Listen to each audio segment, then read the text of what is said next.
Da. A znaš koji ti je jedno rješenje za to? Da nemaš problema. Osigurati. Ne.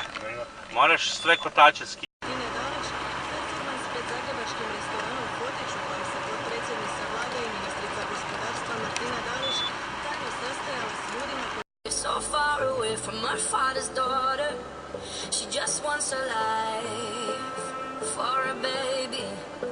All on her own, no one